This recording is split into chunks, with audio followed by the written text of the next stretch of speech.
तो कल हमने क्या पढ़ा था भैया? घन घन और घनाभ। आज हमें क्या पढ़ना है? बेलन। क्या पढ़ना है? बेलन। पहले तो ये बताओ कि आप लोगों ने बेलन देखा है? क्या होता है? बेलन नहीं देखा? चलो अभी अब बेलन का क्षेत्र बनाना है। आप देखिए क्या इस तरह की आपने आकृति को देखी है?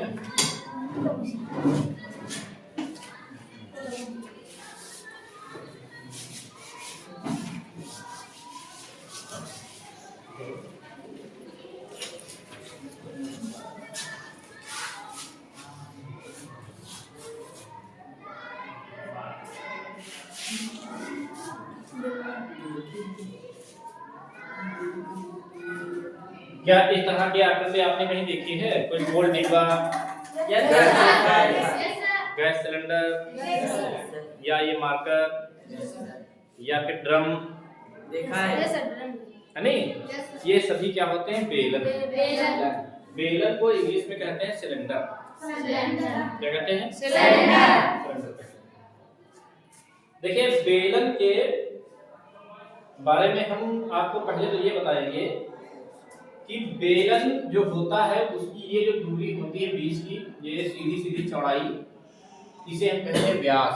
क्या कहते हैं? व्यास।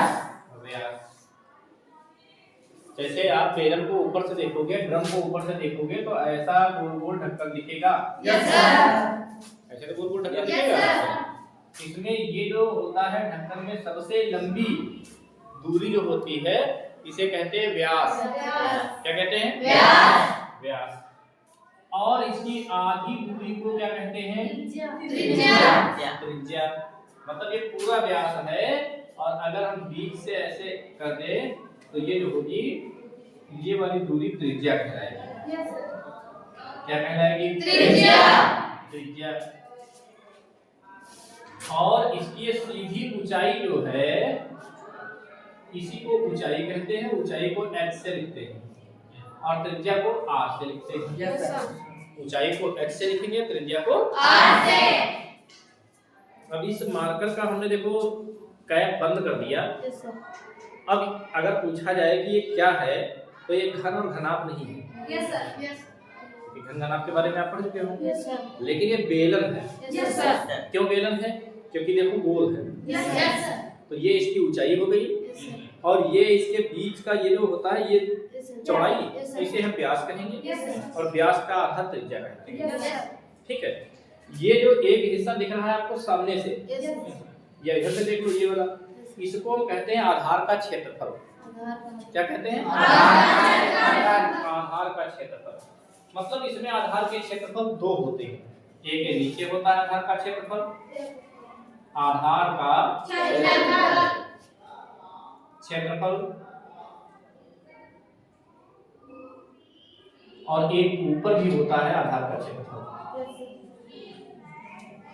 आधार का क्षेत्रफल। इसमें कोई समस्या तो नहीं है?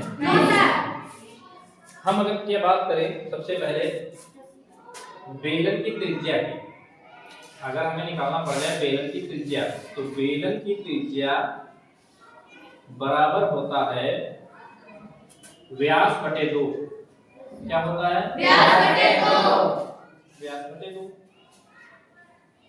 व्यास को इंग्लिश में कहते हैं डायमीटर, इसलिए उसको d से भी लिखा जाता है। जैसे व्यास दे दिया जाए अगर आपको 14, तो यहाँ 14 लिखोगे, 14 को 2 से भाग करोगे और जब 2 से भाग करोगे तो त्रिज्या प्राप्त हो जाएगी, साफ आ जाएगी। तो ये हो गई आपकी त्रिज्या का फार्मूला, व्यास बटे 2। अब मान लीजिए आपको व्यास निकालना पड़ जाए, त्रिज्या दी हो, तो व्यास बराबर क्या होगा? व्यास बराबर होगा 2 गुणे त्रिज्या। मतलब सीधी सी बात है, त्रिज्या का 2 गुना कर दो, त्रिज्या का 2 गुना कर दो व्यास, और व्यास का आधा कर दो त्रिज्या। व्यास का आधा कर दो तो त्रिज्या प्राप्त हो जाएगी। और त्रिज्या को 2 से गुणा करवा दो तो क्या प्राप्त हो जाएगा? व्यास प्राप्त हो जाएगा। क्या समझ पाए? इसके बाद होता है बेलन के आधार का क्षेत्रफल। देखिए बेलन के आधार का क्षेत्रफल जो होता है, बेलन के आधार का क्षेत्रफल जो होता है, हमने पहले बताया है कि जैसे आपने ड्रम देखी है, ड्रम के ऊपर का ढक्कन जो होता है ये ऐसा होता है वृत्ताकार। कैसा होता है? और नीचे जो तली होती है वो भी वृत्ताकार होती है। होती वृत्ताकार करती नहीं है? ड्रम को ऐसे रखो तो ये ढक्कन है, ये तली है, ऐसे कर दो तो ये ढक्कन, ये तली होगी, और दोनों एक जैसे होंगे। तो यहाँ पर बेलन के आधार का क्षेत्रफल जब निकालना होता है तो हम लगाते हैं पाई आर स्क्वायर। क्या लगाते हैं? पाई आर स्क्वायर। और यही फार्मूला होता है वृत्त के क्षेत्रफल का। किसका होता है? वृत्त के क्षेत्रफल का। तो ढक्कन जो होता है वो वृत्त के आकार का होता है, मतलब ऐसे गोल होता है। तो ढक्कन में हम क्षेत्रफल का फार्मूला लगाएंगे तो वृत्त का ही तो लगाएंगे। Yes sir. तो जब बेलन के आधार का क्षेत्रफल निकालना हो तो पाई आर स्क्वायर। क्या लगाएंगे? Pi r square. Pi r square.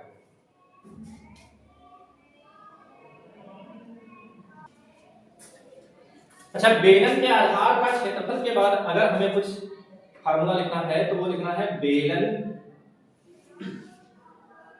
की परिधि।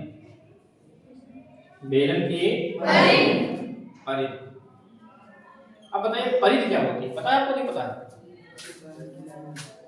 बेलन की परिधि जो होती है, परिधि क्या होती है? परिधि होती है जैसे हम लोग बेल्ट पहनते हैं, पैंट में बेल्ट लगाते हैं, तो ये हमारे आपके चारों तरफ की नाप होती है, तो इसी को कहते हैं परिधि। हमारे कमर की परिधि होती है। जैसे आप लोग पैंट लेने जाते हैं, खरीदते हैं रेडीमेड, तो आपसे पूछता है वो दुकानदार कि कमर कितनी लगती है? 28, 32, 30, 26, पूछता नहीं पूछता? तो वही परिधि होती है। मतलब अगर हमारी आपकी चौड़ाई सीधी सीधी नापो तो व्यास, सीधी सीधी ऐसे नापो तो क्या होगा? व्यास। और अगर फीता लेकर पीछे से ऐसे लपेट कर नापो, फिर उसको सीधा कर दो, तब देखोगे तो उसे कहेंगे परिधि। फिर से आप समझिए, जैसे ये मार्कर है, इस मार्कर को ऐसे सीधा सीधा नाप लो तो व्यास, लेकिन आप इससे लपेट कर धागा ऐसे नापो। जैसे एक धागा ले लीजिए, ऐसे आप लपेटिए और पूरा बराबर लाकर काट लीजिए, फिर उस धागे को नाप लीजिए कितने सेंटीमीटर लंबा है, उतनी ही इसकी परिधि होगी। फिर भी अगर नहीं समझ पाए हो तो आप ऐसे मान लो जैसे ये हमारे धागा बंधा हुआ है, इसको आप बीच से ऐसे काट दो, बाद में सीधा तो ऐसे हो जाएगा, फिर नाप लो, उतनी हमारे हाथ की परिधि होगी। परिधि का मतलब राउंड। एक राउंड जो नापा जाता है, जैसे शर्ट नपवाते हो तो ऐसे पेट नापते हैं, सीना नापते हैं, ऐसे वो टेलर, तो वही परिधि होती है। परिधि का मतलब गोल गोल पूरा राउंड। ठीक है, तो परिधि का फार्मूला होता है 2 पाई आर। ये होता है परिधि का फार्मूला। किसका होता है? परिधि का। ये होता है परिधि का फार्मूला। अच्छा, ये तो आप परिधि समझ गए हैं ना। अगर हम बात करें इसके बेलन के आयतन की, किसकी? बेलन के आयतन की, तो बेलन का आयतन बराबर होता है pi r square h. Pi h. H क्या है? ऊंचाई। बेलन की ऊंचाई, अगर इंग्लिश में कहें तो हाइट। आर क्या है? आर को त्रिज्या हिंदी में कहते हैं और इंग्लिश में कहते हैं रेडियस। क्या कहते हैं? रेडियस। व्यास हिंदी में तो व्यास ही है, इंग्लिश में कहते हैं डायमीटर। ठीक है, नहीं ठीक है?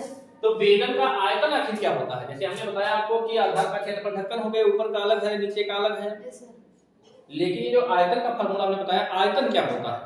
तो देखिए, आयतन को समझने के लिए हम ये बताते हैं, ये मार्कर जैसे है, मान लीजिए खोखला है, इसके अंदर कुछ नहीं है, तो इसके अंदर जब हम पानी भरेंगे तो यहाँ पे पानी आ जाएगा ऊपर तक। तो जितना पानी आएगा वो इसके आयतन में आएगा, इसके अंदर की जगह जो होती है वो आयतन होता है। जैसे एक कमरा है, तो एक कमरा किस चीज से भरा है बताइए? ये वायु से भरा है। किससे भरा है? वायु से। तो वायु इसके कहाँ है? आयतन में है। मतलब बीच के, मतलब अंदर की जो खाली जगह है, इसी को हम आयतन कहते हैं। समझ पाए हम? Yes sir. जैसे हमने ड्रम की बात की, तो ड्रम चारों तरफ चादर लपेट कर बनाया गया, ऊपर ढक्कन लगा, नीचे ढक्कन लगा है। बीच में जो स्थान बचा जिसमें आप तेल भरते हैं, जल पानी भरते हैं, वही आयतन होता है। Yes sir. आयतन का मतलब अंदर के खाली स्थान की बात है। अगर आपसे पूछ लिया जाए कि इस मार्कर में पानी भरना है, कितना पानी आएगा, तो कितना पानी आएगा तो आपको आयतन निकालना पड़ेगा। Yes sir. क्या निकालना पड़ेगा? आयतन निकालना पड़ेगा। बेलन के आयतन के बाद होता है भैया बेलन का वक्र पृष्ठ। क्या होता है? बेलन का बेलन का वक्र पृष्ठ। अच्छा, बेलन का वक्र पृष्ठ क्या होता है? वक्र पृष्ठ हम किसे कहते हैं?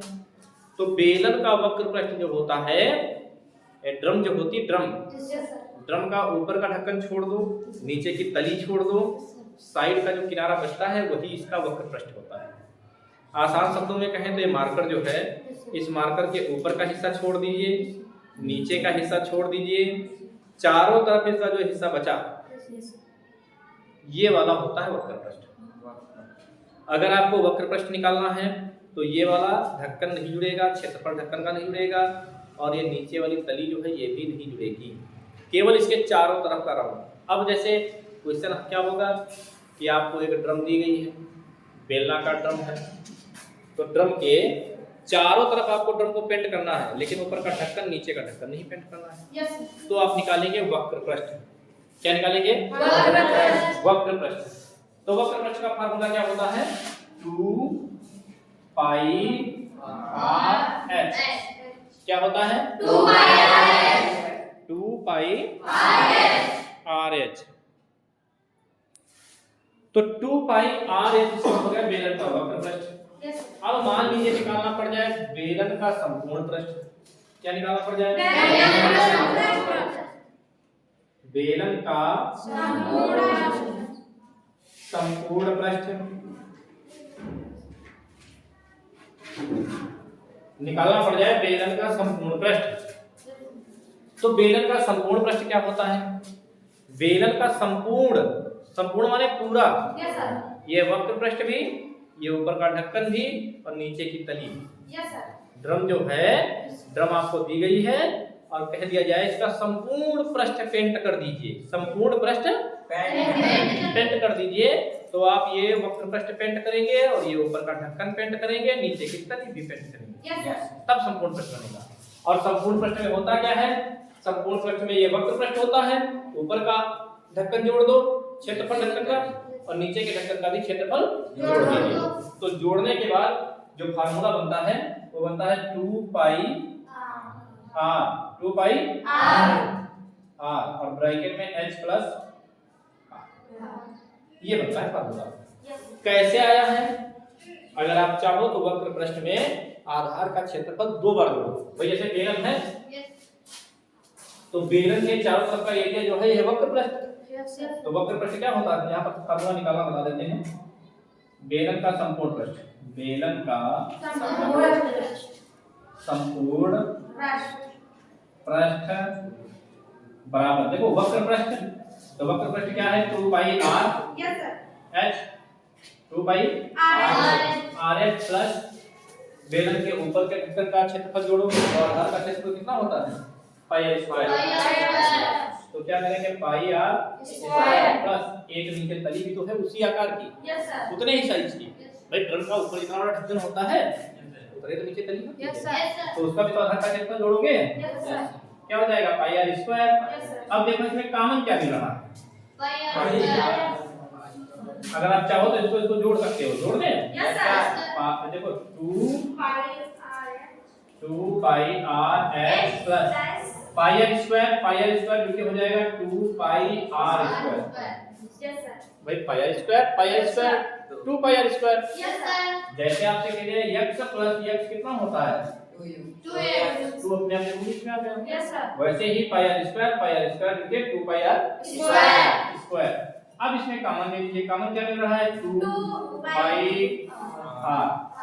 आर स्क्वायर नहीं मिल रहा है क्योंकि यहाँ पर आर स्क्वायर नहीं है और एच भी नहीं मिलेगा क्योंकि इसमें एच नहीं है।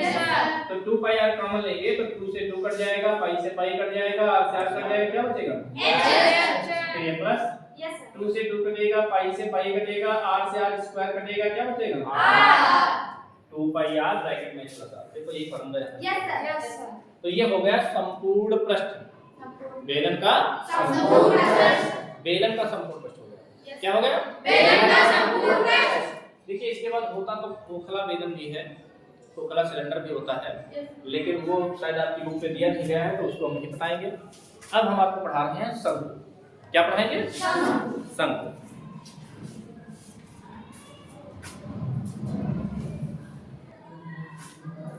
तो अब हम देखते हैं भैया शंकु। शंकु किसे कहते हैं? क्या आप लोगों ने शंकु देखा कभी? हाँ भैया शंकु देखे हो नहीं देखे हो? कहाँ कहाँ देखे हो शंकु? शंकु आपने कहाँ देखा? शंकु आपने देखा है जोकर की टोपी। शंकु आपने देखा है मेहंदी की कोन। शंकु को इंग्लिश में कोन कहते हैं। शंकु को इंग्लिश में क्या कहते हैं? कोन। ये होता कैसा है? ऐसा होता है।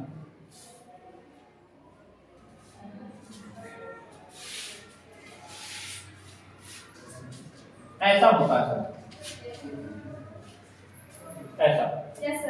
इसकी इसमें ये सीधी ऊंचाई कहलाती है h हाइट, इसको जो है तिरछी ऊंचाई कहते हैं l, या कह लो तिर्यक ऊंचाई, दोनों में अंतर होता है।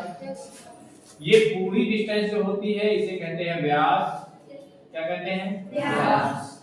इसमें भी एक ढक्कन होता है ड्रम के जैसा, दूसरा ऊपर से नहीं होता है। नीचे ढक्कन इसमें भी होता है। ये वाला घर का क्षेत्रफल ही है। इसे मेहंदी वाली कौन?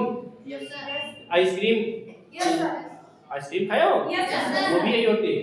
तो एक तरफ तो इतना गोल गोल होता है, दूसरी तरफ ऐसे जाके चिपक जाता है, खत्म हो जाता है। तो ऊपर ढक्कन नहीं होता है। तो व्यास होता है आधा। क्या होता है? व्यास की आधी क्या होती है? त्रिज्या होती है। ठीक है। अब इसमें देखो व्यास, ये त्रिज्या और व्यास और आधार का क्षेत्रफल और परिधि, ये तो फार्मूले यही रहेंगे।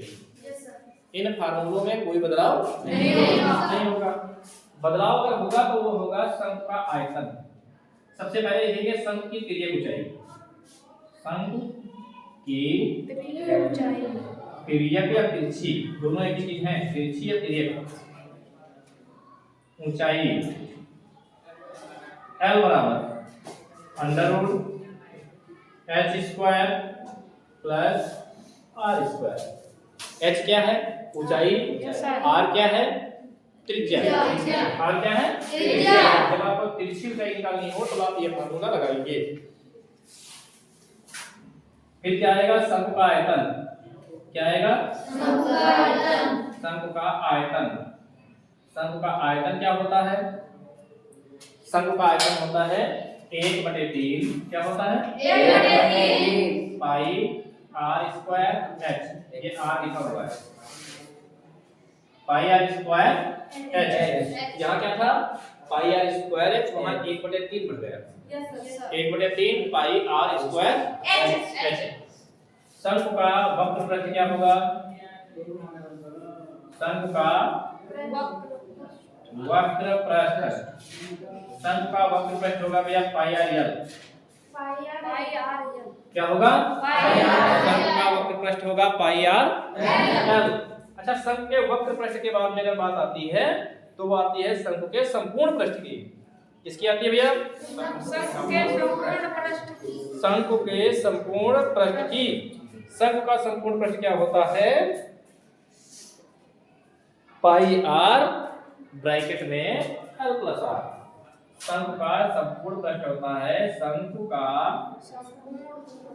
संपूर्ण पृष्ठ बराबर, देखिए संपूर्ण पृष्ठ में होता क्या है? आप इसका वक्र पृष्ठ और आधार का क्षेत्रफल जोड़ दो, यस सर।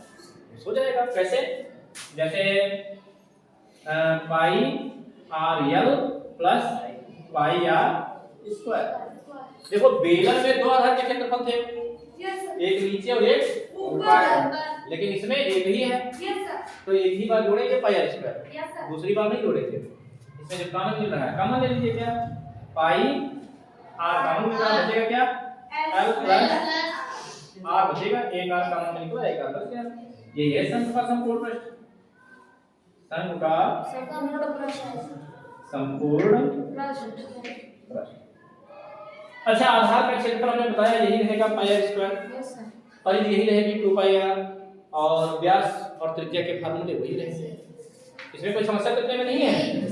अगर कहीं पर कोई समस्या है तो आप पूछ सकते हैं। इसमें भी आइटम वैसे रहेगा, जो आइसक्रीम होती है उसके अंदर जितनी वो आइसक्रीम भरी जाती है, कौन जो होती है वही इसका आइटम होता है, इसके अंदर की जगह जो है वही इसका आइटम। अगर उदाहरण पूछे जाए तो इसमें बेलन हो सकता है, रोटी बेलने वाला, सिलेंडर हो सकता है, गैस सिलेंडर, कोई डिब्बा जो गोल हो, गोल मतलब ऊपर से गोल नहीं है, ऐसे बस बेलन के जैसे, ड्रम होती है। इसमें क्या होता है, इसमें जोकर की टोपी होती है और आइसक्रीम होती है और मेहंदी वाली कोन होती है, और भी बहुत सारे होते हैं। हाँ छाता तो नहीं होता जब खुल जाता है, ठीक छाता नहीं होता, छाता जो है दूसरे हिसाब से होता है, उसमें परवलयाकार ये होती है, सीधी थोड़ा ना होती है, वो झुकी हुई होती है। तो बेलन और शंकु के फार्मूले जो हैं, बेलन और शंकु के फार्मूले आज आपको बताए गए हैं।